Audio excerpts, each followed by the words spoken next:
ஆண்டவருடைய நாமம் மகிமைப்படுவதாக. அன்பானவர்களே, இன்றைய வார்த்தைக்கு உங்கள் அன்புடன் வரவேற்கிறேன். இன்றைய தியானத்துக்காக நீதிமொழிகள் 2வது அதிகாரம் 7வது வசனத்தை வாசிக்க கேட்போம். அவர் நீதிமான்களுக்கென்று மெய்ஞானத்தை வைத்திருக்கிறார். உத்தமமாய் நடக்கிறவர்களுக்கு அவர் கேடகமாய் இருக்கிறார். தேவன் சில விசேஷித்த மனிதர்களுக்கென்று விசேஷித்த ஆசீர்வாத நன்மைகளை பாதுகாத்து வைத்திருக்கின்றார். அவைகளில் ஒன்றை நாம் வாசிக்க கேட்ட வசனத்தில் நம்மால் பார்க்க முடிகின்றது. நீதிமான்களுக்கென்று அவர் மெய் ஞானத்தை வைத்திருக்கிறார் என்கிற வார்த்தை விசேஷித்த விதமாய் பாதுகாப்பாக வைத்திருக்கிறார் என்கிறதை குறிக்கின்றது. அதுவும் ஒரு குறிப்பிட்ட சந்தர்ப்பத்தில் பயன்படுத்துவதற்காக தேவனால் காக்கப்பட்டிருக்கிறது என்கிறதும் அதற்கு பொருளாகின்றது.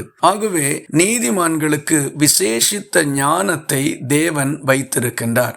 ஏன் அப்படி கர்த்தர் செய்கிறார் என்றால், வேதம் நமக்கு சொல்லுகின்றது, நீதிமான்களுக்கு வரும் துன்பங்கள் அநேகமாயிருக்கும் என்று. ஒரு மனுஷன் நீதிமானாக இருந்தால் அவன் அநேக பிரச்சனைகளை எதிர்கொள்ள வேண்டி இருக்கின்றது. தன்னுடைய அலுவலகத்தின் அதிகார மட்டத்திலோ, உடன் வேலை செய்பவர்களிடம் இருந்தோ, அல்லது அயலகத்தாரிடம் இருந்தோ, ஏன் தங்கள் நண்பர்களிடம், உறவினர்களிடம் என்று எந்த இடங்களிலிருந்து வேண்டுமானாலும் அவனுக்கு பிரச்சனைகளும் அச்சுறுத்தல்களும் வரக்கூடும். இவை எல்லாவற்றையும் ஒரே மனுஷன் கையாளுவது மிக கடினமான காரியம். ஆகவே தேவன் அவனுக்கு மெய் ஞானத்தை வைத்திருக்கிறார். அந்த ஞானத்தை குறித்த வேளையில் ஆண்டவர் அவனுக்கு கொடுப்பார்.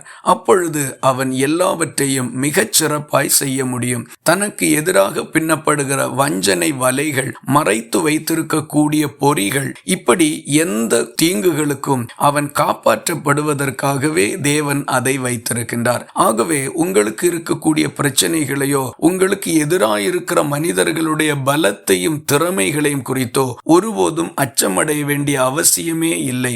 தேவன் உங்களுக்கு விசேஷித்த ஞானத்தை வைத்திருக்கிறார். சரியான நேரத்தில் என்ன முடிவெடுக்க வேண்டுமோ அதற்கு அந்த ஞானம் உங்களுக்கு உதவி செய்யும். கூடவே இந்த ஞானத்தின் தேவனும் உங்களோடு இருக்கின்றார். அப்படியானால் நீதிமான்களாய் இந்த அநீதி நிறைந்த உலகத்தில் நாம் மிக தைரியமாக வாழலாம்.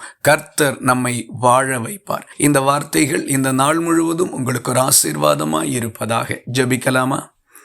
எங்களை நேசிக்கிற அன்பு நிறைந்த நல்ல ஆண்டவரே, நாங்கள் உம்மை நன்றியோடு துதிக்கிறோம். நீதிமான்களுக்கு நீர் வைத்திருக்கக்கூடிய மிகச் சிறப்பான மெய்ஞானம் என்கிற ஆசீர்வாதத்துக்காக உம்மை துதிக்கிறோம். நாங்கள் எங்கள் நீதியை விட்டு வலதுபுறம் இடதுபுறம் சாயாதபடியும் வீழ்த்தப்படாதபடியும் எங்களுக்கு நீர் வைத்திருக்கின்ற இந்த மெய்ஞானத்தினால் எங்களை ஆதரிக்கும்படி ஒப்புக் கொடுக்கின்றோம். ஜெபத்தை கேட்டதற்காக ஸ்தோத்திரம். இயேசு கிறிஸ்து மூலம் வேண்டிக் கொள்ளுகிறோம் எங்கள் அன்புள்ள நல்ல பிதாவே, ஆமேன். கர்த்தர் தாமே உங்களை ஆசீர்வதிப்பாராக.